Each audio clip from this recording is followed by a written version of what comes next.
MLB The Show 22, 10 Pro Tips for Beginners. Welcome to Top 10 Sports Media. Hey there, sports fans. In this video, we're taking a look at MLB The Show 22, 10 Pro Tips for Beginners. Which one is your favorite tip? Leave it in the comments below. So sit back and enjoy. There is tremendously high learning and talent curve for MLB The Show 22. It is really hard to think of a game that tests a player's reflexes and reaction time as much as this one. With practice, new players and rookies can become experts within a few weeks of playing. However, while experience is a great teacher, a few things to know make the process easier. When the main mechanics of MLB The Show 22 have not been tweaked to the player's taste, the game is prolonged. And there are a lot of these systems to master. Take a few minutes before each game to prepare for success. Number 10. Diamond Dynasty is casually fun, competitively expensive. Because there's a full mode that new players will either love or despise, it's wise to start this with caution. Diamond Dynasty is a sports game similar to Madden Ultimate Team. Getting a few random cards and adding them into the main lineup may be a lot of fun. However, be aware that this is significantly pricier than Madden. There have been recordings of gamers paying more than $3,000 for a single player. Consider the fact that there are 26 lineup places to fill. Only those with the most disposable income should strive to be competitive. Number 9. Use a two-way player. The only way to find out if players like hitting or pitching are to try both. If one or the other isn't entertaining, create a new player who concentrates on one. Aside from the enjoyment element, there are other reasons to utilize a two-way player. First and foremost, with better control, players will win more games. Team successes are maximized when pitchers and batters alternate starts. Even if one position is more enjoyable than the other, rotating between the two positions can be a refreshing change of pace. Number 8. Continually craft a stance and set animations.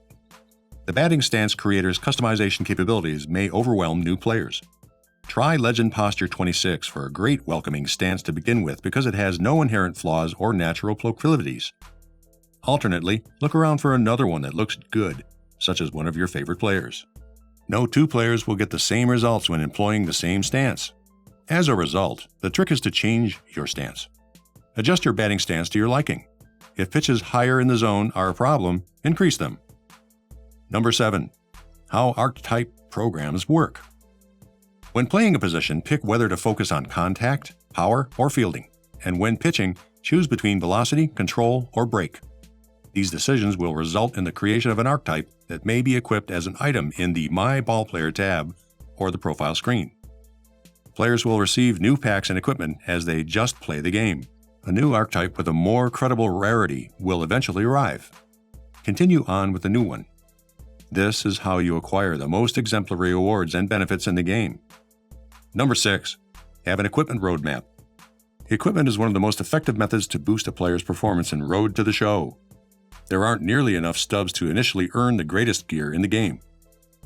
However, it is possible to have gold or better in every equipment slot after a few rounds. This lays the groundwork for the player's future development. Find the required equipment and save it up for you after you have a gold item in each slot. It may take long, but the good news is that once acquired, no new gear is added. Acquiring the most remarkable pieces is permanent and may be used on every ball player made. Number 5. Earn stubs fast. Naturally, it's incredibly easy to lose money in this game and quite tough to make a fortune. However, you may fast gain stubs without spending hundreds of dollars in the shop. The best part is that making stubs is as simple as playing the game. Players will receive equipment, outfits, bonuses, and ballparks that they do not wish to utilize at various periods. Check the market for best price and sell to the highest bidder. After a few weeks of playing an hour or two every day, you should have all the greatest gear and perks in the game. Number 4. Play with the settings. One of the first things gamers must do is configure their settings.